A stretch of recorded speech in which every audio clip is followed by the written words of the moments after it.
Hi, I'm Aubrie. Hi, I'm Kathleen. We're two friends having a good time. I happen to be a Christian, and that's okay. And I happen to be an atheist, and that's okay. Welcome to the Christian and the Atheist podcast. Let's dive in. Hey guys, have you left a review for our podcast yet? Head over to wherever you listen to your podcast and do that right now. And follow us on Instagram and Facebook at The Christian and the Atheist, and TikTok at Christian and Atheist. Check us out on Patreon for ad-free content. And speaking of ads, if you or your business would like to sponsor the Christian and the Atheist podcast, feel free to contact us to get started. Have you guys checked out our merch yet? We have awesome t-shirts, mugs, tumblers, and other fun stuff. Head down to the link in the description to give it a look. Okay. Hello and welcome back to another episode of the Exploring God series. Today's episode will cover the Unitarian Universalist Church, also referred as UU, which is funny to me. Not Y-O-U, but UU. Wow. The first time I heard it referred to as that, I was like, UU? Who's UU? Oh my God. And so just bear with me. I wanted to make that clear. Okay. I think everybody's really grateful for that. You know what, though? I bet there is someone. There's somebody out there who's like, oh, I get it. That's you.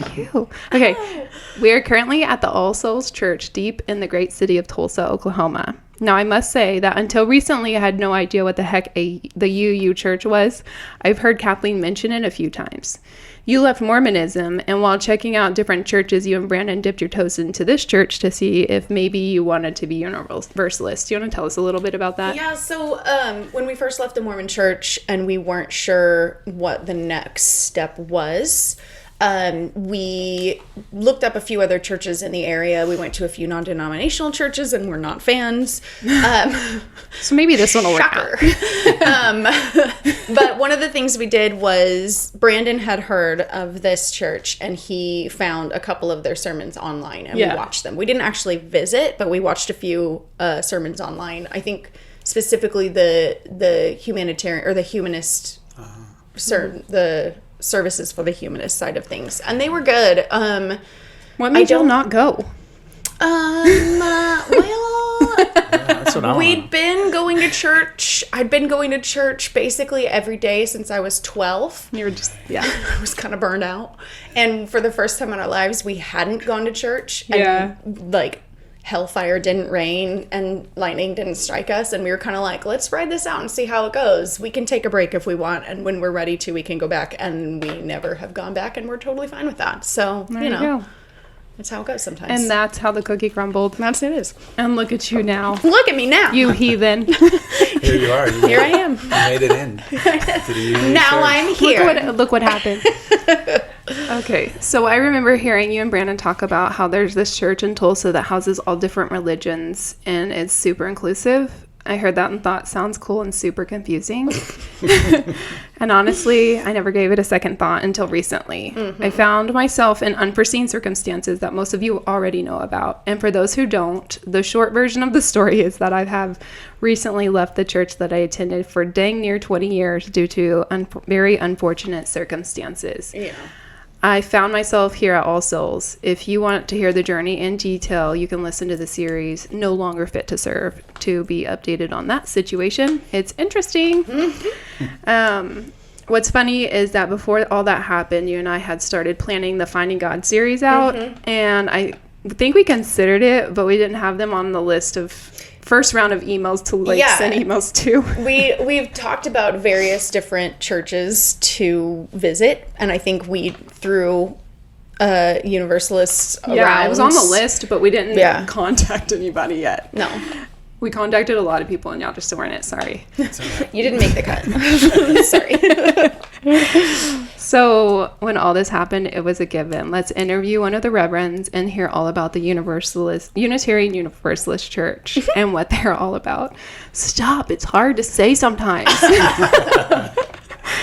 So without further ado, we are currently sitting in the library at All Souls with Reverend Marlin. Thank you so much for being here on our show. Oh, thanks for having me. I enjoy your podcast a lot. Thank you. So this is great to be able to be on it. Yeah. I remember meeting you. Like, it was literally, that was a chaotic Sunday for us. Frank didn't want to come. Yeah. He was like, I think that I'm done with church, and we were just kind of taking a break. It was like the first Sunday that you guys hadn't gone to the church that you'd been a part of. No, we'd been gone for 3 weeks.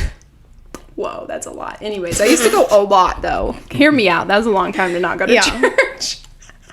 Anyways, so it was neat because we, of course, had the name tag saying we're new. And you, like, approached us, and we appreciated that. And, and we talked about that in another episode that dropped. Yeah, I heard previously. That. I listened. What'd you think of it? Yeah, I thought it was great. I mean, I really appreciated hearing your first visit. Yeah. Well, especially because I've gotten to know you a little bit since then. So it's just fun to hear. Yeah. That's what you felt like then. You were like, I don't know what it's going to be like. Is it going to continue to be like this? And so it was pretty fun. It was funny. You were like, did you talk about it? And then I was like, yeah, sorry if it's offensive. Because I didn't remember what I said. Crap. No, I think your son didn't like the snacks or something. I was like, all right, well, if that's the worst thing. He is a hard critic. He really is. He's mean. Sometimes they come to our house and he'll be like, I'll be like, hey, how's it going? And he's like, no. And I'm like, all right, I'm not talking to you. Not today. Got it. He's not a people pleaser at all. No. I love that for him. He's got a bright future of doing whatever he wants. I'm pretty sure he's going to be an atheist. Just so the way that he's like, these places are weird. Like, he felt that way about Life Church. Yeah, he did. He's like, they said the Bible's alive, and that's a lie. Wow. No. How old is your son? He's 7. Why are you looking at me? All right. I got enough kids of my own. Don't ask me. Oh my God. 7. Wow. Yeah. Smart then. Anyways, so can you tell us a little bit about yourself, just so that our listeners and us get to know you a little bit better? Sure. Yeah. Well, I grew up. Well, you should probably know my father was raised Jewish and my mother was raised Catholic. Oh man. They were married and they came to the Unitarian Universalist Church back in the 50s or early 60s. Because they were going to have kids, and they said, "Where do we want to raise them? And let's find a place that." My mom didn't want to convert to Judaism. My dad, growing up Jewish, he wasn't about to become a Christian, and so they were like, "But where can we find some place where our kids can learn positive things about both religions, but also have a chance to make up their own minds? They won't get indoctrinated." And so I ended up. So I was raised Unitarian Universalist outside of Chicago. Okay, I was wondering where you were That's from. That's my accent. I knew it. Nice. I didn't know where, but I knew you had an accent. I was like, "Is this an accent? I don't know. Yes. I can't decide." So that's my accent is Chicago, and then I've lived in New Orleans. I went to college at Tulane University in New Orleans, nice. So 4 years in New Orleans. I loved that, and then I lived in Japan for a couple of years. That's where I started to get interested in Buddhism and Eastern religions. Yeah, and you had a door open for you by growing up in this to where it was like. Yeah, it wasn't scary. Yeah, exactly. Told you couldn't go there. I was told that, and look at me now. That's right. Anyway. So then I something a little fun fact. So then I spent 3 years traveling around the world on a mountain bike. Whoa. And so with a friend from college, and so on that trip, I went through Asia, through the Middle East, through Europe, through that's amazing. All these places. And so on that trip, I learned about all these different religions. I was to spend time with Hindu families and Tibetan Buddhists and all different kinds of Muslims. And so it was after that I realized, there's no way that I could believe in a God that's going to send people to hell, because I met all these people who were not Christian, wonderful families. Like I stayed in their homes and I got to watch them raise their kids and I saw their values. And I said, so that I completely agree that that's not a thing, that there's no God that's going to send. If there's a God that's going to send these people to hell because they don't believe right, but they live these beautiful lives, then I just can't follow that religion. So it was really on that trip that I realized that I felt my call to become a Unitarian Universalist minister. I was in India. I was living in an ashram. How old were you? I was 23, 24. Okay. And I was like I say, in India, in an ashram, studying Buddhism. Studying Hinduism and yoga and all this kind of stuff. Cool. And I was in great shape because I've been biking up over the Himalayan mountains in Tibet and all this kind of stuff. And so, but I just had this moment of clarity that that's what I really want to do. Cracks me up, and here you are in Oklahoma after doing all that fun stuff. Exactly. I know. I've talked about that. Of all the places I've been all over the world, and I end up in Oklahoma. Yeah. How did you get from all of that to here? What? Not that Tulsa's not Right. great, but Right. But come on. Right. So I came back. I lived in New York for a year, and then went to seminary in the Boston area at Harvard Okay. Divinity Okay. School, Wow. in Cambridge, Massachusetts. And that's sort of the home of Wow. Unitarian Universalist. I try not to bring that. I try not to Wow. mention. Dude, that's a flex. You should But the- obviously say that. By the way, I went to Harvard. Just But anyway, that's the New England is where Unitarian Universalism really formed in the United Yeah. States, and so it's kind of a big hub of our tradition. There's lots of churches out there, and so I spent 4 years there, met my wife out there, and then when I was ordained and ready to take a church, this church was looking for somebody, and this is, believe it or not, this is the largest Unitarian Universalist church in the country. really? Yeah, and so yeah. I want to describe Aubrie. Yeah. She just did like expression. full whiplash. Are you okay? I was trying to put my phone on Do Not Disturb. I heard We that. just heard that. I'm sorry. So- It's a big church. Yeah, the building That's is impressive. alone is huge. Right. And it makes sense. But I just expected. Right, why it- here, right? Yeah. And I mean, we partially credit Oral Roberts because Yeah. Oral Roberts was really in his heyday when this church Yeah. really took off because a lot of people, people either loved him and that whole kind of religiosity, or they were running from it and looking for what's something really different that we could go to because we want our kids to be raised with ethics and morals and to Yeah. grow up knowing about and caring about religion and people, but we don't want them to be indoctrinated into Yeah. a specific Okay. belief system. I'm still mind blown by that. I know. But that's Crazy. cool. Yeah. I mean, I'm post pandemic, we're still building up our in-house Yeah, attendance For because sure. But I'm like, to me, I just put all that aside. It's Oklahoma. It's red as can be. Right. And I feel like this isn't a like conservative faith Right. situation from my viewpoint looking in. I don't know a lot. No, I'm absolutely getting there. not. I mean, the thing is that the religion and politics got, combined with true. really like the Reagan era, and all of a Yeah. sudden the churches started Okay. to side with the Republican Party. Prior to that, you wasn't would have that. seen, you Okay. would not have had the political, you wouldn't have thought of it as not conservative politically necessarily, but that's just it. The country's just divided around Right. religion and politics in a strange way. Yeah. That's So weird. Fairly modern kind of a Well, thing. we that's kind of happening. grew up in it. Here we are. Yeah. Right. We're millennials. Thanks, But Reagan. I will say that there are, even though politically conservative people are not nowhere near the majority here. They're definitely a minority some in this here? church, but there are some here, Are which you is people kidding? don't really understand. Yeah. But they're here not for some of our social justice stands Yeah. or political stands. They're really here because of theology. They're Mm-hmm. like, we don't believe that the Bible is the inerrant word of God. We don't believe that you have to believe in Jesus to be okay with God. We don't, so there are people who have that belief system. And if you believe that way, where else do you go in Tulsa, Oklahoma Yeah. to find a community, Yeah. a church community, raise your kids and be with other people who think like you? So the politics isn't always the deciding factor. Because Gotcha. that's kind of how it was for me and like at Life Church. I was like the minority over there Yeah. with my beliefs and thinking we could coexist. I'm glad you make it a place for people to believe differently and Yeah. be able to be here. That's cool. Because, yeah, that didn't work out in my end. Booted. Boo. Right. Anyways, okay, so Yeah, I hate that. What happened to you there? thank you.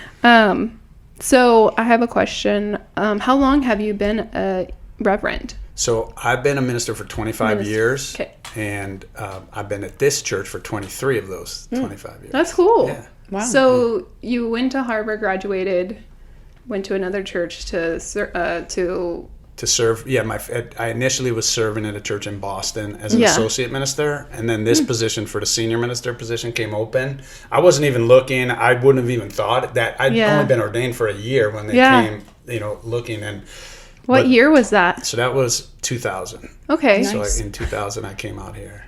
Cool. And the church here, it's a Democratic church. So Yeah. So I preached 2 Sundays back to back.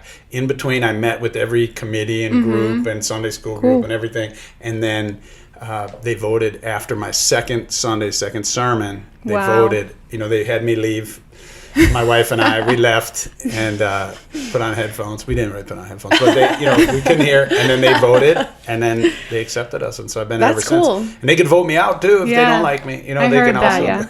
That's crazy. They're like, So it seems like it's working out. So far, over 20 years. That's right. impressive. Nice.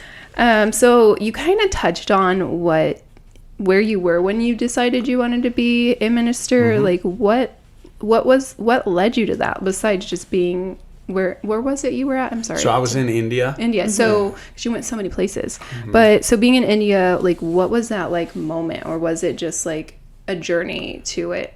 Yeah, I mean, it was definitely a journey to get there, but it was really one of those moments where it just clicked. Like, this is what I feel like I'm meant to do. And it was like, click. Mm-hmm. And at that point, I tested it after that, telling people and checking out, going to seminary, applying, all that kind of stuff. And it just kept being confirmed that, yes, this really is a call. And this is what I'm meant to do with my life. And that's how it just feels. Were you married at the time? I was not. Okay. No. So then later on that worked out. Okay, right. Cool. Right.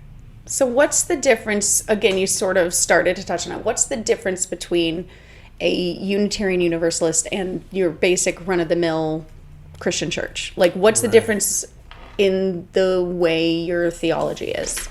Right. I sometimes say for our traditional service, I think I might have said this to you when you first came, Aubrie, that if you come into our traditional service and you like plug your ears, you just watch what's going on, you might think you're in any sort of mainline Christian church anywhere. But then if you unplug your ears and you hear what we're saying, you're like, wow, okay, that was shocking. They read that, but that didn't come from the Bible, or that one reading came from the Bible, then this other one came from a Buddhist text, or it came from a famous poet or a novelist. Yeah. So, and then the sermon, you start hearing different things that it doesn't all trace back to Jesus or trace back to having to believe a certain way. We're trying to give people we're trying to inspire people to really find what their conscience is leading them, what is right and wrong, and what is the best way to live their lives, raise their kids, treat their neighbors. And so we're really trying to inspire people to live great lives, but not to tell them how to do it. So your congregation are not all Christians. Some are other faiths, and Absolutely. That's fine. Yes. You could be sitting in church at All Souls, and you have somebody sitting there who considers themselves a Christian, usually a liberal Christian, and then you have people who are Buddhist, Hindu, some mix. They're like, well, I do a little Buddhism, I do Buddhist meditation, but I also read the Bible, and then people who all different kinds of mix. And then you have people who are atheists and agnostics who don't believe in God at all. They're like, I just never found that to be useful. I don't really believe in it. I can't prove it. But they want to live a life of service and give back to others and feel like when their days are done that they've done something larger than themselves, and that they've been a good person, and they want to be in community. So what I love about it is it's just, if you go to a church where everybody believes generally the same thing, well, that's great. Then you talk and you're like, oh yeah, this and that. Yeah. But if you're in a place like this, you have people with so many different beliefs that when you say your belief, someone else might come back, well, this is the way I look at it. And so it's this really stimulating environment from that standpoint. You get to learn from each other, and kind of like the way we do things is... I literally think it's kind of like the podcast. Yeah, that's what we do.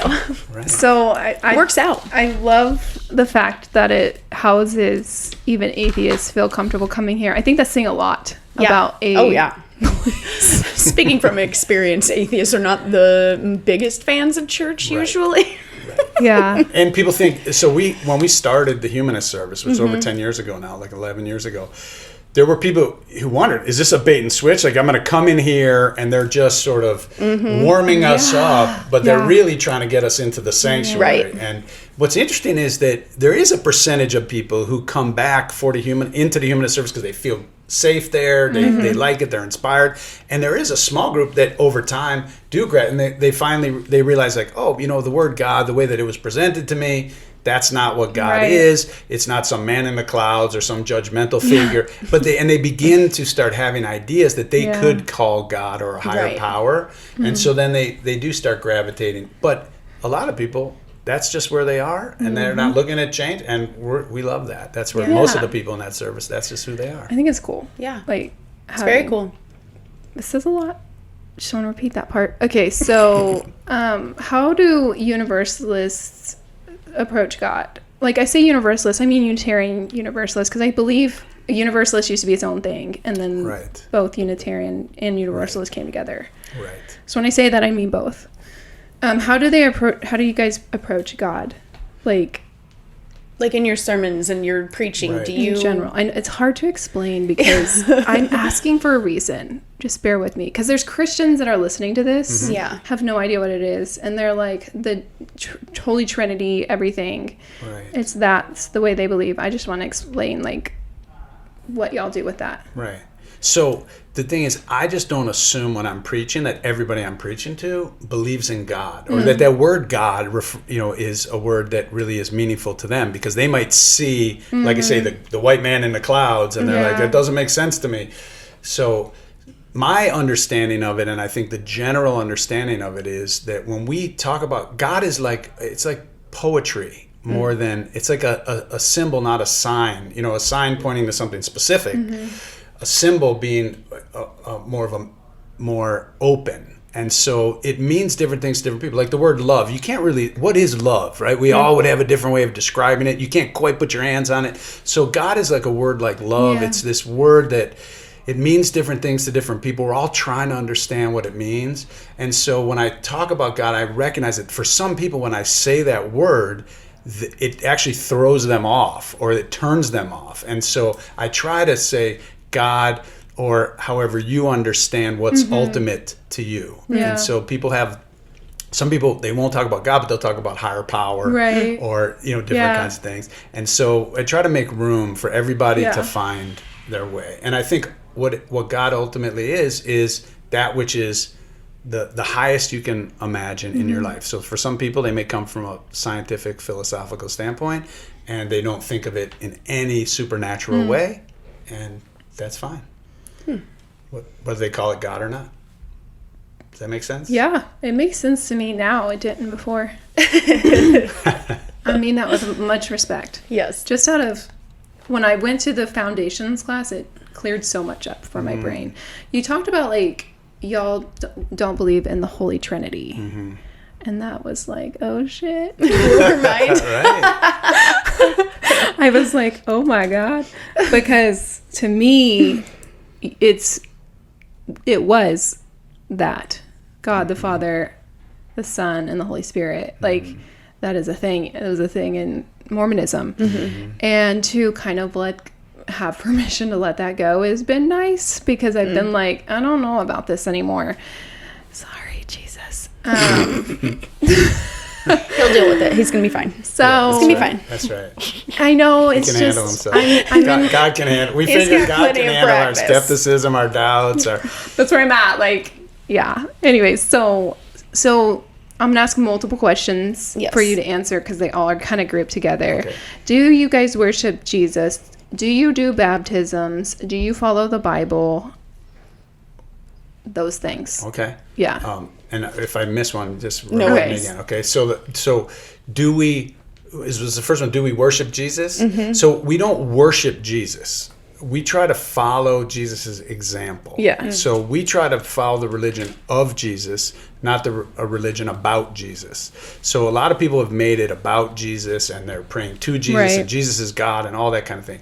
Our tradition has always been that the Bible is full of great teachings, and Jesus was one of the most profound teachers, prophets that we could ever imagine. The idea that he was God incarnate, it doesn't make sense to most of our folks. Yeah. But it doesn't mean that, I do want to correct one thing you said, it doesn't mean that we don't believe in the Right. Trinity, because we're not telling people to believe or not believe in the Trinity. It's Okay. just that we don't expect people to believe in the Okay. Trinity, or tell people you have That's to believe cool. in the Trinity, or the Trinity is the truth. The Trinity is a way of looking at things that may be very valuable to you and help you, and if you do, that's great. But we're not going to say to you, you have to believe in the Trinity. Yeah, Here's right. how the world works and how it was created and all this kind of stuff. Right. And we just don't. We Okay. try to give people the freedom to interpret our sermons and scriptures in a way that makes sense to them. And that's the big difference. Like, when I think of a service, like a Pentecostal service, where people, they're speaking in tongues, and the whole service gets really happy, and the slate in the spirit, and all this stuff happens, and then everybody sits down, and then the preacher basically in their sermon, explains to them what just happened. Right. This all happened because Jesus died on the cross, and he died and his, shed his blood for your sins. And this is, and they basically put an interpretation over the experience. Yeah. So Right. I would say that if we were to say what happens in this congregation, whatever experience we have in worship, singing songs together, doing things together, we don't try to tell people this is why you feel good right now, or this is Right. why you feel inspired. We give people the freedom to say, why did we experience that? So someone might say that was because the presence of the Holy Spirit was in the church at that moment. But someone else might just say, that's just something that happens when you're together with people and you're feeling the great music. So we just let people interpret it the way they can. So some people interpret it Christian lens. Some people might interpret it through an old Greek philosophical lens. Some people may see it through a non-religious way. Yeah. All those are possibilities. So weird to me. I love it. I say weird, but in a positive context. It's very different than what you're used to. Right. You didn't grow up in a Christian church at all. Right, correct. Like, come on. Like, how nice. How great for your mental health as a I'm child. like- Congrats. I'm constantly walking into this building being like jaw dropped, like in a good way. Like, Just the fact that, coming from where I came from is very different than where I am now, obviously. Right. But it does feel very reminiscent of the type of worship that I was used to. Very old school, very, there's the chapel with the pews, and it's very, like, the layout is very, like, even just sitting in this room, I'm like, this feels a little bit like my childhood, but in a better way. it's dressed a certain way, but it's not what you think it's dressed as, in my opinion. And I know that sounds weird, but I think that's just like, it's a beautiful building. And Yeah. it's like fantastic. And it's also much like the Christian churches I grew up Yes. in. And I'm like, ooh. I think it's right, and I think it was intentional by the people who built it, because That makes sense. we're in this very conservative Christian environment, and people think what we're doing. People could imagine what we're doing is like really wacky and out there. Yes. So to have here. this form that's like. And it goes. This is the form of most of the churches in New England where we come from. So Right. they're sort of saying we've been around in American Christian religious life for a long time. centuries, and we're not just some Johnny isn't come new. lately new Right. age thing. So has this building always been a Universalist church? Yes. Okay. The congregation built this church in the late 50s. Okay. Our first church was at 14th and Boulder, where Fitzgerald's Funeral Home is. It looks very similar, nice. but smaller. Yeah. And they bought it from us. There was this whole swap, and we got this land and then built this here. Interesting. So It's a beautiful building. It's a beautiful church. I want to know how haunted it is. Is it haunted? Not that I know of, but we do talk about, in our memorial service, we talk about the mighty cloud of witnesses, all those people who've been a part of this community over the years, and that they're, kind of this idea that they're still with us. They're, watching us, but not in a literal sense. They're, Yes. but that we're a part of something that goes on for generations. Right. And that those people have left us something and are still somehow present in a way. It's a lovely thought. It's a beautiful idea. I also wish there were ghosts, but that's just me. They might be. You might There be might tuned be. into them. Maybe they're. Are you opposed to people showing up with a Ouija board? Because I have one. Is that right? Yes, I do. That's I am. part of- Does it work? Like, No, do you? no, of course it doesn't. It's made by Hasbro, the Right. same people who own My Little Pony. And no, it's a board game. It says ages 8 and up on the We're package. trying to make it work. It has never. It's Right. it's part of our Halloween series we Right. do. And she's Yeah, like, it's I wonder fun. if they'll let us do a Ouija board in the garden. Mostly a joke. Obviously, if that's But, not like- going to fly, it's totally fine. Would you? For real. What's that? I mean, Do a Ouija we would not board. be. I mean, like if the youth group was like, "Hey, this Sunday, we're gonna all try this Ouija board, and we're gonna ask some questions and see if we can get." Yeah. Our youth director would say, "Sounds fun. Let's see what happens." That's a really fun Halloween Right. activity. Yeah, It would they be wouldn't so be- fun. They would not be freaked out. They wouldn't be scared of it. That's for Yeah. sure. We're Okay. not scared of. We're not afraid that there's some devil out there trying Right. to like. If the idea of I don't know. Take our souls. I Right. don't know. well, and Right. if you actually study the history of the Ouija board, it came to pass. I'll do this shortly. It came during, the time in American and British and basically Western history that spiritualism was on a huge rise. And it was mostly a way for people to talk to, it was directly after the Civil War. And it was a way for people to talk to their family members who had passed. That was a huge, there were a lot of pretty cool seances and people, spiritualists. church people were doing it. It was very much it was a normal part of American culture. It wasn't until, honestly, the 60s and 70s when, horror movies and The Exorcist and all these, kind of freaky ideas Devilish. came apart, that churches specifically equated the Ouija board with Satan and demons. Up until that point, it was just a fun thing that people did to be like, let's see if Aunt Carol comes through. Yeah. She was a card. Isn't that funny? Yeah, that is interesting. I never knew any of that. That's pretty wild. So I know you asked a couple other questions, like, do we do christenings or something? Or baptism. So the baptism in the Bible situation. Yes. Okay, so the baptism, we do a child dedication, which is when a child is born, the family, we invite the family to bring that child forward. It's a really beautiful service. We do read something from Scripture as part of that. If we do it in the traditional service, we've only done a few in the humanist service as well. But we do. It's a chance for them to name their child in front of the community. The community pledges to support this family. There's this idea that it takes a village to raise a child. Oh, for sure. So we're like, hey, we're here to help you. Whatever happens with this child, wherever this goes, you're not doing this alone. We're here. And so it's a chance to present the baby to the congregation. Do you only do it with babies? No, we do it with children. Okay. We've never done it with adults though. No. It's just children. People bring their children forward. Okay, So all ages of children, but I've never done it with an adult.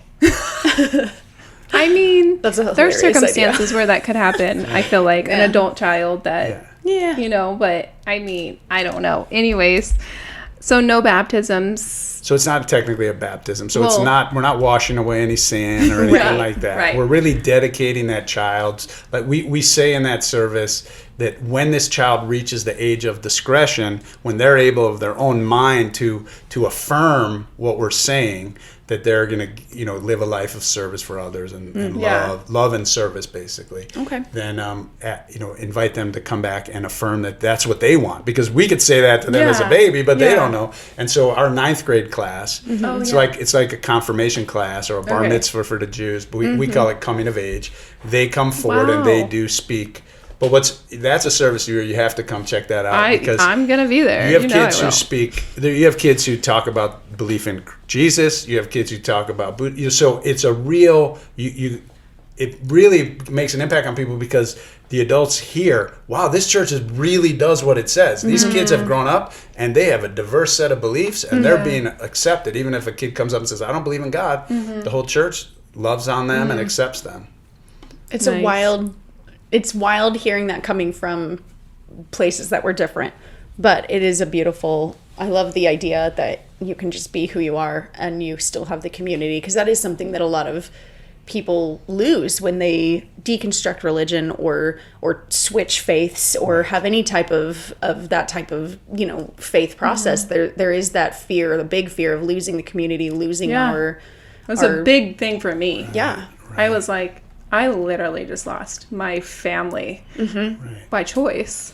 No one told me I couldn't be there, but I couldn't be there. Right. And so that's from my point of view. And so... Right, because of something that you believe in your heart that I just, LGBT people are not... They're not some weird thing. Right. It's they're not normal. an abomination of God or something. Yeah, so now all of a sudden exactly, you became you outsider. got othered, an outsider in the community. Right. It's weird. Right. Like, come on. That's what we're trying to avoid for anybody, Yes. because there's no reason why people need to feel that. Yeah, exactly. If their conscience says this is really true, as long as they're not harming somebody else, we don't see any reason. Yeah, that's like, yes, basic human all the things. decency. So the Bible, you were asking about the Bible. So the Bible, for us, historically, for the first 450 years coming out of the Protestant Reformation, the Bible was the one and only scripture that the folks knew. It was Christians coming out of Europe, coming to America. So that's what we were, a version of Christianity that just followed Jesus rather than worshiped Jesus, basically, and didn't believe in hell, and on the Universalist side. Back in the day. Yeah, they just didn't believe that God would be so mean to torture and burn people. Yeah, don't be a jerk. God, right, like, we would like, none of us would do that to our own children. Why would God? We're nicer than God or whatever. There's that. There idea are that, some people though. I'm just kidding. No. Right-minded, I'm sorry. So the Bible played that role, but early mid 1800s, Ralph Waldo Emerson, Henry David Thoreau, Margaret Fuller, all these what we call now the Transcendentalist movement in America, they said, the Bible isn't the only place where there's wisdom. The folks in China have this book, and India have this book. And so they started to, of course, books were starting to make their way into the new world of America at that time. So they were starting to read these things, say, there's incredible wisdom and teachings and stories in these other books. We can learn from more than just the Bible. And so it was with them that the Unitarian churches across New England started to open themselves to other scriptures besides the Bible. The Bible's always been the central one because we do celebrate Christmas and Easter and those holidays. Oh, okay. Just as that's the cultural holidays that we are familiar with. We don't try to celebrate every church's tradition. You'd have every day would be a holiday because there's so many. From every tradition. I mean, that'd be fun. But so those are the ones that we know historically we followed. So, of course, the interpretation, I mean, that's what's interesting. What does Easter mean? Yeah. What do y'all say? Right. So that's a good. So let me finish the Bible story, and then if you want to go there, I'll answer. I'm interested. So today, in our traditional service, you might hear a reading from the Christian Bible and then a reading from another scripture. You might, on a Sunday, you might not hear anything from the Bible. So it's a whole mix of things, and we're just really open for where wisdom can come from. And that, so it's really exciting. I like to juxtapose like a Bible reading with something else, and then people go, wow, where's he going to go with this in the sermon? Like, how's he going to tie those two things together? And so that's kind of fun. But in the humanist service, no, we don't use the Bible or scriptures at all. That's people being inspired by nature, people being inspired by philosophy, poetry, and other kinds of sources of inspiration and wisdom. So I've attended the traditional and then the humanist, and they are literally different but exactly the same. I know that sounds weird, oxymoron, right? But like same stories but different way of saying them sometimes. So is that consistent, or is that just because I happened to be there that day? So sometimes you see more variation depending on what we're doing in the traditional service. This summer some of the themes we've had and stuff have kind of lent themselves to being almost the same sermon. But of course we don't do lens. we don't do prayers, and we're not singing hymns, and we're not referring to God, which we do in the traditional. We begin the service with, this is indeed a day which God has made in the traditional, and we don't nothing like that because we don't assume that people have a belief in God, or that's going to inspire people. In fact, we've assumed that may turn some people away. So, which is powerful, like respectful. So y'all have a saying. Oh wait. Oh, you wanted the Easter. Easter, right. yes. So Easter, I would. I'm trying to think of how to say this simply. That there's two things that I think are most important. One is, so something happened. The disciples, while Jesus was alive, they could barely understand half of his stories, right? They were kind of cowardly in the face of various things. And then something happened that caused them to go out and change the world, so that we're still talking about them today. So what is that happened, right? So in a traditional Christian belief, there was this bodily resurrection, and he showed up, and you could touch him and feel him and all this. It was like a resuscitation or kind of a thing. When I speak about Easter, I'm talking about, I don't know what happened. It's a big mystery what happened, but some significant spiritual thing happened in the lives of his followers after he died that caused them to go from being kind of cowardly and kind of hard to understand what happened to becoming these wise, loving, courageous people who went out and changed the world. What is that? So for me, the word resurrection, instead of pointing to something specific, it just points to something happened in the lives of people. And I point it back to things happen in our lives. When we go through difficult experiences, when we get lost in some way, when we go through betrayal, death, our dreams, we're following somebody, some direction in our life, and it all gets shattered, and it ties into your story a little bit. And all of a sudden we find ourselves on a different path. There's spiritual source. There's some source of something that can come into us and change our direction in a way that brings courage and wisdom and love, so that we become even stronger on our walk, even if it's in a different direction. So for me, that would be what resurrection is, something that can happen to all of us when we get into a period like that. So, for me, the hope of Christmas is the hope of like when a baby's born, you have all this hope, right? But you think that this baby's going to be president of the United States, or it's going to be great, or it's going to be a great baseball player, or whatever you think, right? And then the kid grows up and you find out, what really happens with the child, and it's always a lot more complicated than we ever imagined. And so I think of Christmas hope as being a sort of naive hope, still a beautiful thing, but it's sort of naive, based on a kind of naivete. Whereas Easter hope, the hope that we find after death, betrayal, our dreams are destroyed, maybe someone we love is dead, all of those things that can happen, that happened to Jesus in Good Friday experience, that we can find hope after that to live on our lives. That's something that is incredible and important, and it's something I want everyone to know. It's possible. So that when you're going through one of those moments, know that resurrection of your spirit is possible, and even to expect it. Wow. That's what Easter means to me. That's interesting. So it's more of taking the stories of the Bible or Christianity or any religion and turning them into or viewing them as symbolic, and how do we apply this today to our lives, not just listen to the story and say, wow, great job, Jesus. Right. That happened 2,000 years ago. Right. I'm trying to say, what happens to us today? Right. What is it about this story that's about us today? Exactly. Because otherwise we're just rehashing stories about a time when God existed in people's lives 2,000 years ago, and we get to talk about that over and over again. And we're trying to say, how does God exist in our lives today? Whatever that word God means to you, but how does that principle that animated other people to survive all kinds of things, how does that principle work in our lives today? Gotcha. Yeah. And the stories are metaphorical and symbolic, and they're teaching stories. Interesting. They're not literal stories. Yeah. That's the point. It's just so different than whatever I've ever heard in my life, and it's like, it's a refreshing. I wanted to know about you guys a long time ago. I mean, I'll give you another quick one. Would be the story of Noah's Ark, right? Yeah. So you read in that story, and there's this part where he's out in the water. It's been raining for 40 days and 40 nights. He's out in the middle of nowhere. There's no land in sight.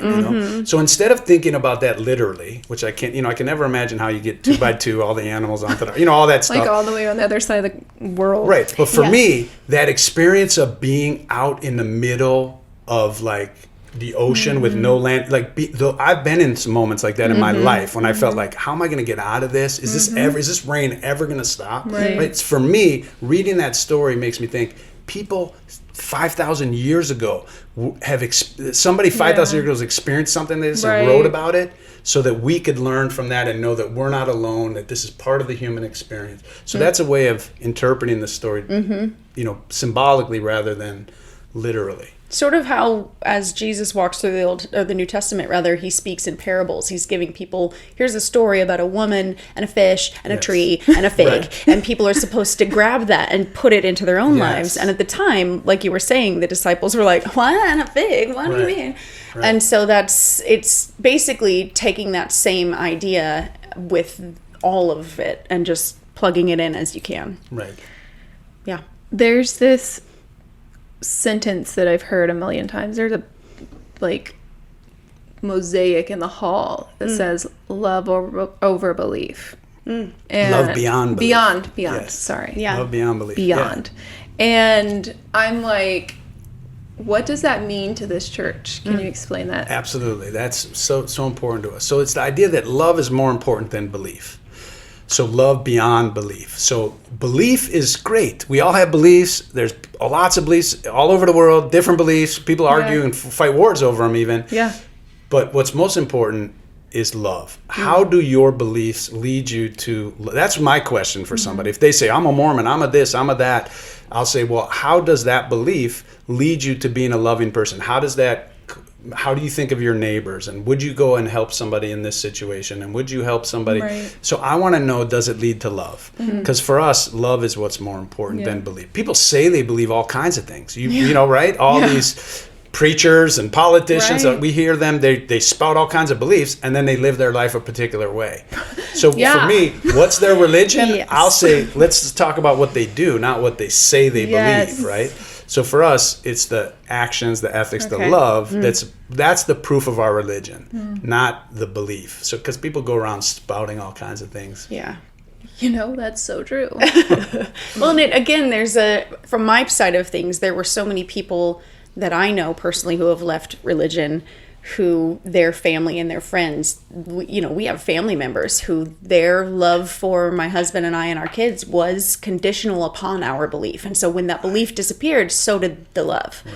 And so there's, that's a huge thing that people who have deconstructed or like I said earlier, switched faiths or belief systems are dealing with. And so the idea that there's a community here where they do have that love and it is beyond belief, whatever your path and your belief system is, they can find love here. That's really beautiful. Yeah, and two things I would say to that is just being really clear. If somebody believes, some like Nazi belief or they're going to kill, right? That's not okay here. Bad news. Like that's part of why we do it in community, because freedom of belief is a great thing, but you need some checks and balances, and the community provides that check. You're like, wait a minute, you're talking about killing people? Yeah, so we're not going to so do that. it's about being responsible in that freedom. It's not Right. just broad freedom for freedom's sake.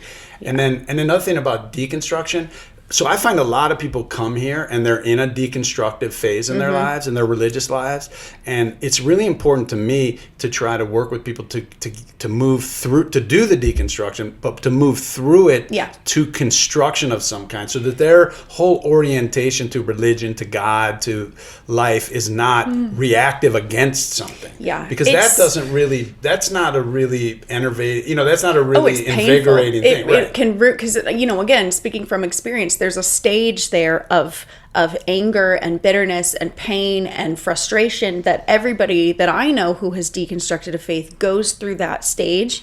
If you stay there, though, your life implodes. Everything's bad. You lose your relationships. You lose your friends, your family. Just your mind of just that amount of toxicity in your own life is really hard, and it's hard to get past that stage to a different.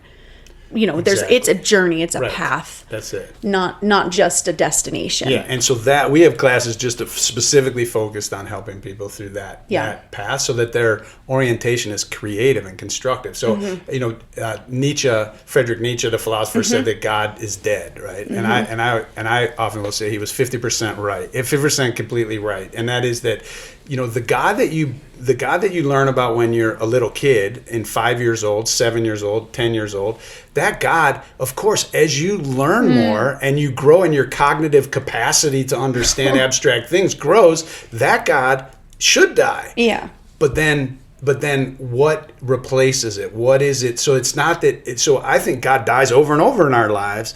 But then the question is, what do we come to understand as ultimate in our lives at each stage? And it's going to change as we grow, because we learn more, we experience more. So that's that idea that it's not that, for me, it's not that God is dead. It's that idea of God that I believed at an earlier stage of my understanding is gone. But I always continue to try to strive to understand what that would be. And yeah, you look like you have a question, Aubrey. No, I'll wait till She's you're done. processing. Well, okay, so the other thing I would say, you may have heard me say this before, but for me, it's not. It's idolatry that worries me, not atheism. Right. And that's just, I think, is important for people to understand that I would rather, I'm worried about people. So if I think of atheism as someone doesn't believe in God, and idolatry is someone believes something as God that's not God, and they go and worship that which is not God. To me, that's a lot scarier than not believing in God at all. I know a lot of people who don't believe in God at all. They're some of the most ethical, kind people I know, in part because some of them say, well, there's no God that's going to fix this. If the world's going to get any better, we're going to have to do it. So It's they my go job. out so they go feed the hungry, and they go out and help, support homeless organizations and what have you. Yeah.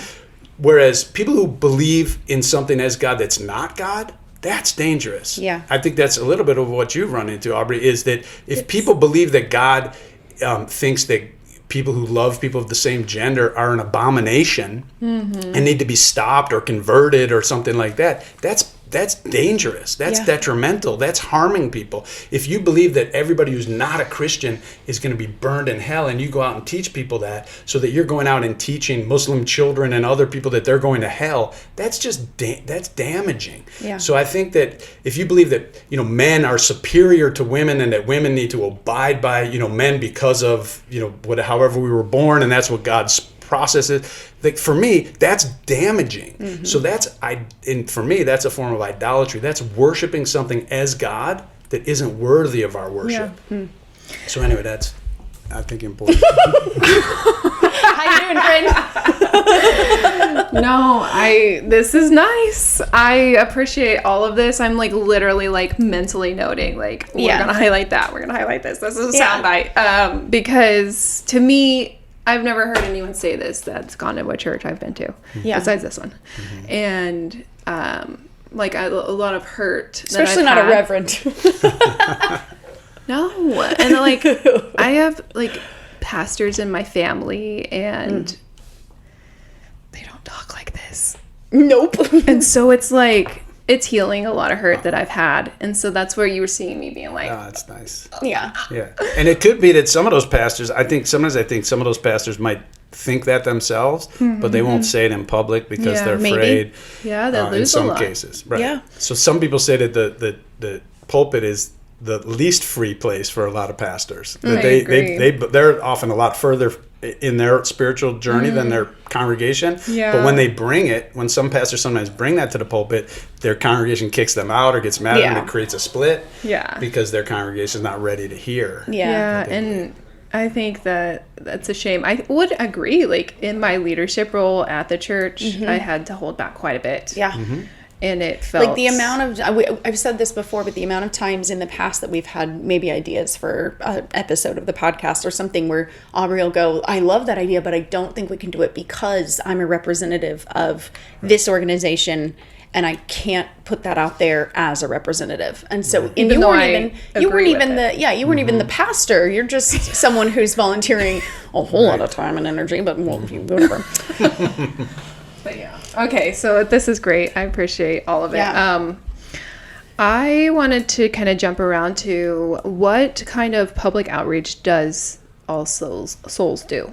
So we do a lot of different things. I mean, one of the things is that we give away our collection plate every Sunday to, our members pledge. That's like a tithe in other traditions that people give their money to support the church. And so on Sunday when we do the collection plate, we give that money away. So to all kinds of really valuable organizations, domestic violence services, the homeless shelter, all different kinds of things.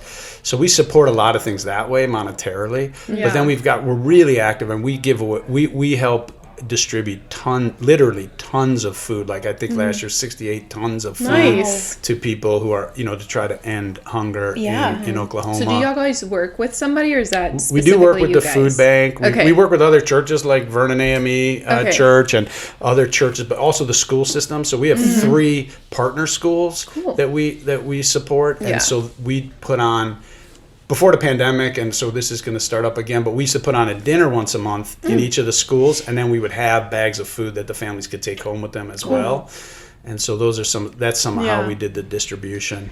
And then during the pandemic, we even worked with the National Guard was involved with trying to distribute food. So So that, God, that was we also crazy have, time. We have a reproductive justice ministry. A lot of people who are working really hard for women's reproductive freedom, and then we have LGBT ministries. We worked really hard for marriage equality before that was a thing. Good. And so we have a lot. We have a voter thing and that a group, but we have a whole bunch of a green team that works on environmental issues. So you can plug in a lot of different ways. Yeah. And I think that's what's kind of neat is that we might have lots of different beliefs in this congregation, but you could be working to go feed the homeless or to go work in our partner school with somebody who's an atheist, a Christian, an agnostic. But we're all working together towards the same goal.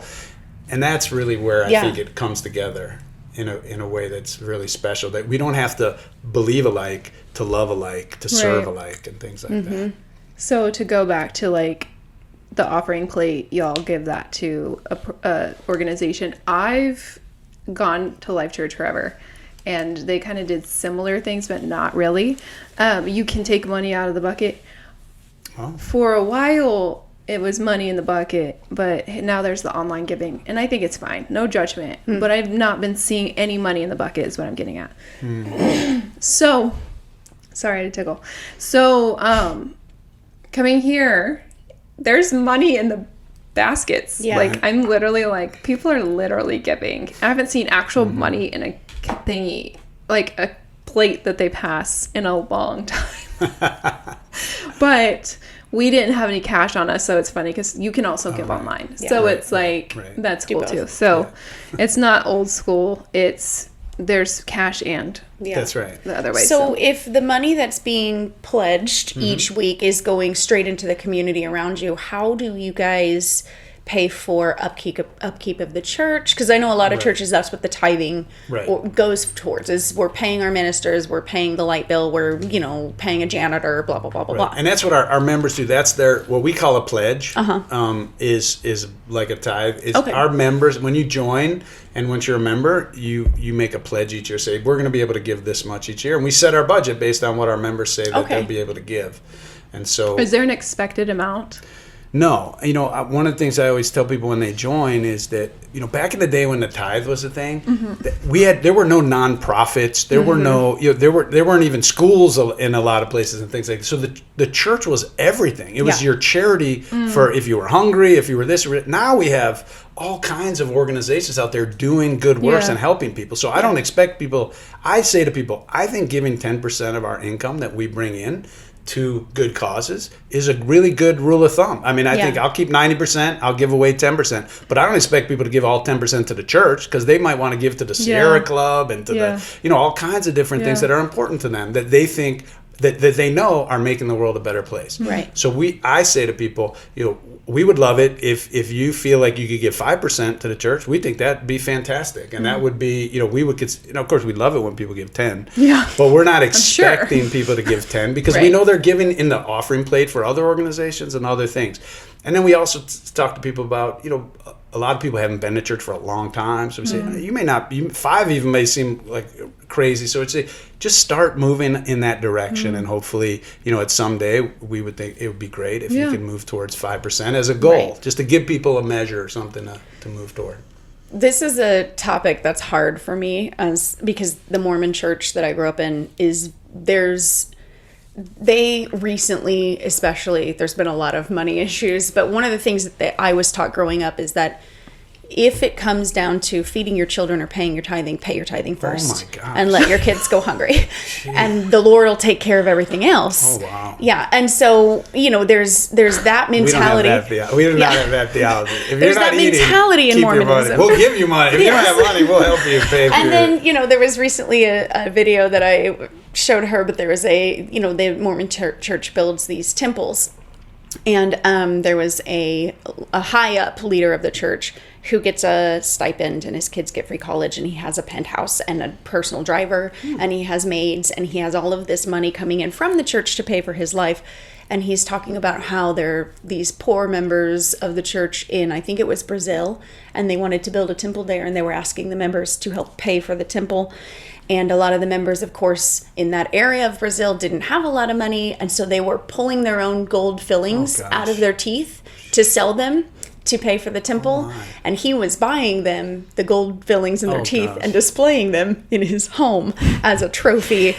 Doesn't this sound crazy? That sounds crazy. It doesn't sound real, and it is. It's very real. It's a real thing. I literally feel like this is a fake thing that's not real, but it is. It should be fake because that's crazy. That is. And so the idea of that's where I came from, and so the idea of tithing to me is very I get prickly, and so the idea of but I also understand that there are things that this is a facility that serves a lot of people. You do have to have a light bill, and you do have to you also deserve a living wage to live on, just like I do. And so I understand where it's coming from, but for somebody who is coming from that, it is helpful to hear that you don't expect it from everybody who can't do that or who isn't able to do that. Right. Nobody's going hungry. The other thing is that we have our budget, because we're a democratic church, we vote on the members vote on the budget. So if they don't like they know what the minister gets paid, they know what, and they vote on it. So Again, it's a crazy every year. concept to me.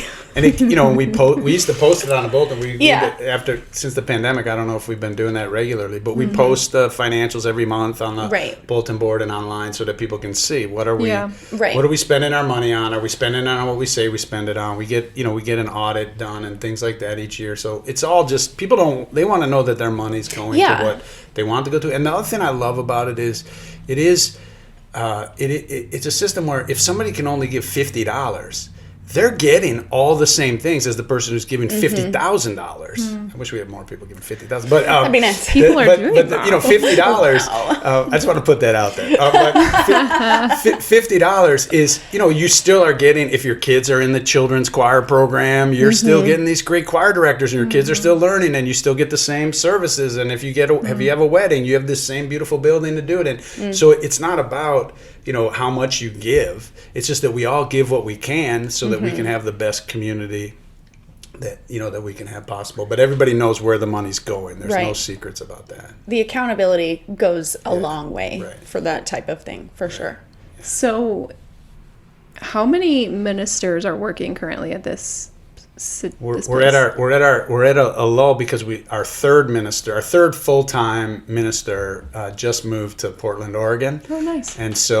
And we decided because of coming through the pandemic and everything, where we really needed to put some emphasis is on, and we hired a director of operations who's not a clergy. So we're kind of building back up to have a third minister, but we took the money to bring in a director of operations because we really want to get the organizational, the staff side, all the building side, all that stuff, kind of put some focus on that right now. And we figured with the two ministers and some of the other ministers in our community who support us, that we can get through a year or so like this as we kind of build back up. But we used to often we'll have a ministerial intern as well, someone who's coming through seminary. So we often will have 4 paid ministers on the staff. But I say that, but we also have a full-time youth director, a full-time religious education director for all ages. So in a lot of churches, those would be pastors. Yeah. And so in a sense, we do have a lot of religious professionals who are full-time and paid that make this place happen. They're just not all ordained. Gotcha. Y'all don't have like side job. Well, I say you can have a side job, but y'all aren't expected to come here and do this job and go to your full-time job elsewhere. Right. Exactly. Yeah. No, we are that. The idea, in essence, is sort of saying the pay that we get. You mentioned how the Mormon Church does it. I don't quite understand that whole thing, but nobody does. Welcome to Mormonism. For us, I think the tradition is this idea that, hey, we can't all be available 24/7 for emergencies. We can't all read philosophy and come and bring an inspiring message. So we're going to pay somebody. We're going to pool some of our money together so that there are a few people in the community who are doing it, who are available to go visit in hospitals and do these things, to study, so we can have a good message that's well thought out, that's well researched. So they go to help pay for school or whatever. So they kind of pool our money so we have a professional clergy that can play that role in our lives for the good of everybody. Right. That's the concept. Okay. I want to skip a few questions. Yeah. Time-wise. Well, and I feel like some of the stuff you've kind of answered in other ways, for sure. I don't want to talk about the membership one either. Yeah, that's fine. So, someone comes into your church for the first time and walks in. What does that look like for them? Can you do a walkthrough of someone walking through the door, what they're going to see, what they're going to experience, and then where they go from there? You probably could do it better than I could since you've just had that experience recently. But, my hope is that they walk in and they're greeted by folks who are volunteers from the community who just welcome folks and ask them, hey, are you here for the first time? And would you like, what are you interested in? And hopefully they'll, oh, my kids are youth, or do you have a program for children? And they explain a little bit about what's going on, and then tell them about the different services we have and see, can I take you around? Can I show you, give you a tour or anything like that? And then a lot of people these days, they want to just kind of come in anonymously and just sort of slip past that. Yeah. So they might just say hi to a few people, and they're not very pushy, right? If somebody just wants to walk in and go sit and see what happens and leave, we don't we don't try to do a block and tackle. I love or that. anything like that. It's not a Block and tackle. You know? It's not a car Right. salesman. Yes. I mean, I like when I go shopping. I like to just go in and look Yes. around. I don't want some salesperson Don't talk to over. You know, right? Same. So it's kind of like that. We figured some people are like that. We don't want to give those That's people good. a bad Yeah. experience. And so For sure. there's a 10 o'clock service. It's the traditional service we already talked about. And then there's the 11:30. That is the humanist. So if anyone wants to show up, and if you do want to show up here, if you're in the Tulsa area and you don't want to go by yourself, shoot me a message. I'm real good with you. Cool. I'm that weirdo. My husband you be can- like, No, please no. He's the one who evades the block and tackle. Please don't speak to me. Right, I'm like, right. who are you? Right. He's like, I don't need to know. And really, you know, dress however you want to dress. There's not, No. you don't see a lot of formal dress around here, but you know, so sometimes some people, older people might show up a little Right. more dressed up, but people just wear what they wear, and it's very casual and very, Nice. you know, some people dress up because that's how they feel. Yeah. You know, they should for church, and that's fine. And hopefully everybody feels comfortable whatever they're wearing and however they Yeah. show up. Okay. I want to ask a question. I just want to like steer you to the right type of answer, and I'm not meaning that in a weird way. Like, okay. What are the type of people that you want at your church?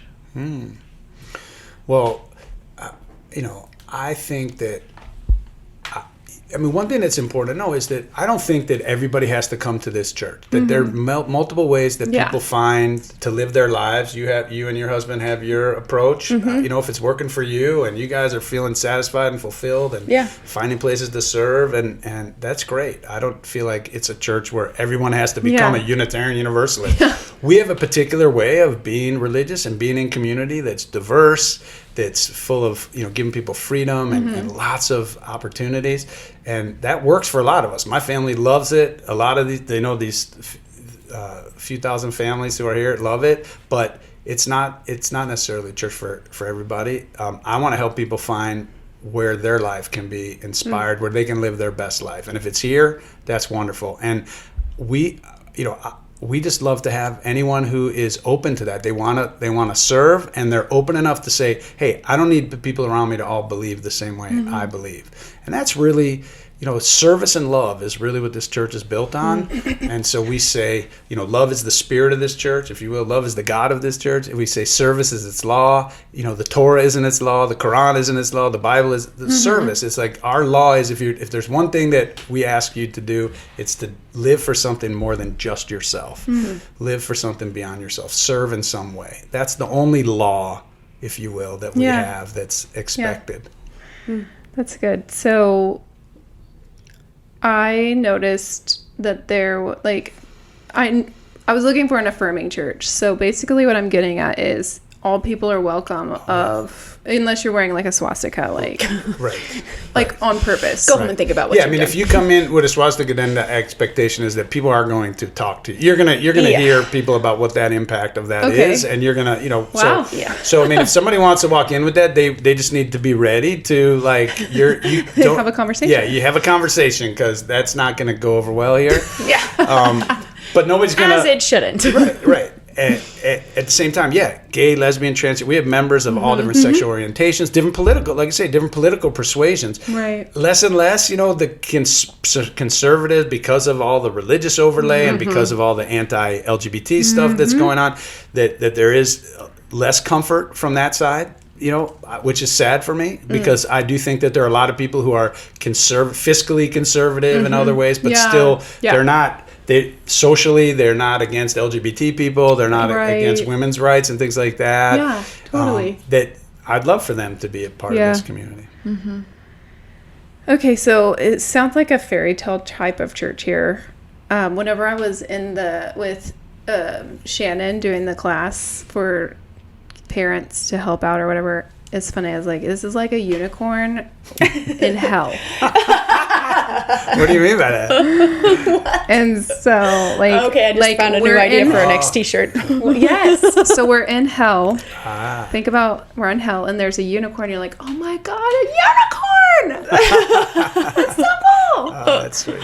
So that's what I mean by that. But That's silly. so it feels like such a fairy tale here. Have you ever had like your congregation faced something that was difficult, and y'all had to figure it out, like y'all were butting heads or anything. Right. Yeah, sure. I mean, there've been a number of different things. I mean, that's the thing here, is that because we have so much diversity, we do have, there is conflict. I remember the city was doing something where they were trying to redistrict, how we do city councilors, because we spread it out so that it would be less racist. That's basically what happened. And then there was a group trying to change it back a little bit because they didn't like the, not because they were racist, but because they didn't think the system was working. It was getting gridlocked. So, and we had the leaders of both of those groups work in this church. So we had the group that was leading the opposition and the group that was trying to create the change. And they were, exactly. It was like a team of two people on each side that were leading the efforts, and they were all worshiping here. So it was kind of like, that's kind of cool though. So we're used to that kind of thing. So when the Iraq War broke out years ago, when I first came, we had a huge peace rally on the front lawn, and we marched down Brookside and did all this stuff, and people from all, Muslims and people from all over came. But not everybody, not everybody in the church was excited that we were doing that. You know what I mean? So there are those things, but there's a general tolerance to say, as long as we can make sense of why we're doing what we're doing. Then. You're already so open to discussion and open to differing ideas. The idea of somebody sitting next to you on the pew has a different mindset is not foreign. And so I imagine there's probably a fairly good environment for, let's talk about this issue, let's try and reach a peaceful agreement or agree to disagree type of thing. Exactly. And so, and we Carlton Pearson and the New Dimensions congregation, Higher Dimensions congregation, they joined our church back in 2008 and 2009. And, that was a group of folks who were clearly Christian, even though Universalist Christian, still Trinitarian Christian, predominantly African American, and Pentecostal in their worship culture. So they joined our church, and it was a big kind of culture shock for a lot of people. Like, wait a minute, these folks really are devout, Christians. Does that fit? And we had to really think that through as a community. It was a little bit of a rough time. It was the most exciting time I could ever imagine, and a little rough in the sense that we're like, well, if we're based on a covenant and you can come and you can believe all these different things, then why can't somebody believe in Trinitarian Christianity as one of those? If you can believe in Buddhism and you can believe in atheism, you should be able to believe in Trinitarian Christianity. But till that point, it was very odd of somebody with Trinitarian beliefs to come and want to be a part of this church, because there's so many other places to go. So that was one of those conflicting moments. Interesting. So what is a goal that you have for the church right here at All Souls to reach in the next 2 to 5 years? So we're, the gathering place is just 5 blocks from here. Wow. Right? Yeah. So people from all walks of life in Tulsa are coming right to almost to our doorstep.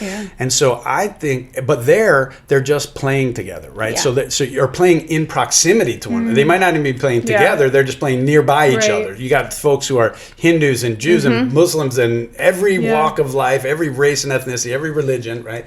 So that's a gathering place. Well, I want this to be a gathering place, we call it a gathering place of courageous love, where people cannot just be in proximity with each other, but actually be in community with each other.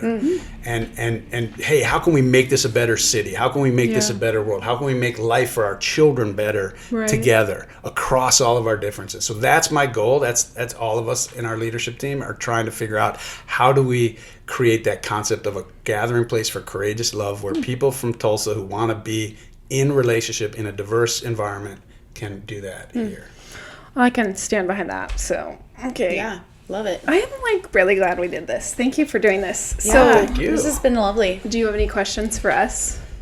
No, I mean, I guess I'm just curious, what's your goal for the podcast? Because it's been the Christian and the Atheist podcast, and you're kind of on this journey right now, and I didn't know if that's going to lead to a name change. We have spoken about this before, and we have no answer quite yet. Well, it's ever changing. Yes. I think for now, I'm going to keep Christianity. What's your primary identity, religious identity? I'm right there now. Yeah. I feel like it's shifting. I believe in God. Yeah. I believe a lot of things about God. I believe things in the Bible, but I don't it's not the law to me. Much like Noah's Ark, looking at it in a different perspective. Did it really happen? No, in my opinion. I don't know. I'm just kind of figuring it out. I don't have a goal to figure it out. I just have a goal to not be an a-hole. Yeah. I like that. That's a good start, right? You can't go wrong. Yeah. Exactly. No, I think that makes a lot of sense. Yeah. And you don't want to give up that identity and that name and that that's well, who I you've kind been. of do want to give up Christianity's name. I don't want to do that, but I don't want to give up the faith walk. It's a foundation that I've had my whole life, and it means a lot to me. But I feel like people have turned it into something that it's not supposed to be, like idolatry on something else. Yeah, and that's gross. I'm sick of it. And so I feel like people have Christian nationalists have hijacked Christianity and they're really loud about it, and it's not really what we feel. And I feel like when people look at Christians, they think this, and so I'm like, I don't know. So as of right now, we have too much invested in Christian. We own domain. We have a bank account. Like, what are we supposed to do? We have T-shirts. There's no rebranding. I don't want to. I don't want to change it right now, but I also don't want to be a Christian right now. So, and when I say that, it's the organization, not the faith. Yeah. Right. I mean, I think that, like, in some ways, I feel like there needs to be people who are going to save Jesus from Christianity, in a way. I mean, it sounds funny, but Aubrie, we found your calling. Oh no! Right? That I mean, am I worthy? Or redeem Christianity as a concept, because I often say that it's like people are blaming Jesus for something that it had nothing to do with Jesus. It has to do with people who have following Jesus in a particular way. They use the faith itself to justify their own means, which are not always what the faith is talking about. Yeah. And it's just learning and looking at the Bible differently. I always thought that it was what it was. This is the truth. And I think it was just a few months ago that I looked at Noah's Ark and thought it was fine. It made sense in a supernatural way. But then you think, how the heck did the penguins? Right. No, someone said that. And I was literally like, oh my gosh. We're in this boat and nobody got eaten by these predators. What did get eaten? Right? Why don't we have unicorns? Did they get eaten? That's right. And why does it have to be literal to be be wise, to be true, to be, There's a lot that I've always questioned. So, anyways, I don't know what I'm doing here. We don't know. Well, I want to encourage you to keep figuring out. I think your relationship with Jesus has been so important in your life, and I don't want that to go away. Just because a particular church has been, they interpreted it a certain way. You interpret it in a way that really makes sense to you. And my guess is, my feeling is if Jesus were to come back today, Jesus would recognize how you're living your life is more closely aligned with what he was about. I feel like it. And same with I'm her. not stressed about you. That's right. Yeah, exactly. So I'm like, I don't know. I don't think Jesus is coming back. So that's where I'm like, and I don't know if I believe that Jesus was God and man. So no, I let go of Jesus return. Second coming. I feel like a year or two ago, I was like, this isn't for me. Right. And so it's been an interesting evolution. Yeah. Right. Even before all the church stuff happened. Yeah. Right. And so, but I will say, my church hurt didn't affect my relationship with God. Good. And I say Jesus because I wasn't letting go of Jesus because of what happened. Yeah. I was more like, good. Me and Jesus are cool, but I don't know about this God. That's great. Anyway, so Yeah. And we talked before about this idea that this concept that I heard from Krister Stendahl, this theologian who's long gone now, but he said if Jesus were to come back tomorrow, and surround himself with his advisors. We don't know who those would be. We could debate that, but surround himself in the Oval Office with his survivors. Who would what would be his first question to them? Would he say what are the numbers? How many souls have we saved since I died? Yeah. Or would his first question be, how much closer are we to creating the kingdom of heaven here on earth? Yeah, I like that much. And I just say the Unitarian Universalists have always felt like his first meaning what was most important to him in his ministry is not the numbers, not the saving of souls. It was about creating the kingdom of heaven here on earth. Yeah, and that's so refreshing.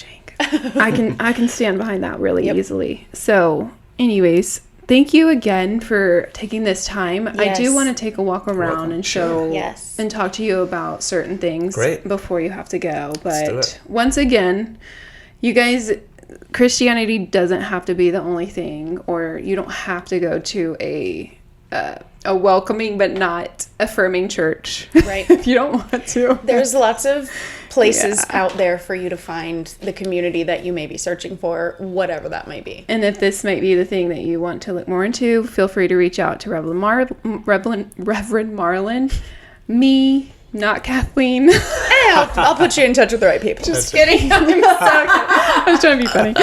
And we'll Don't go talk from to there. her. Kathleen doesn't want to. No. I don't look at any of them emails. I'm bad at it.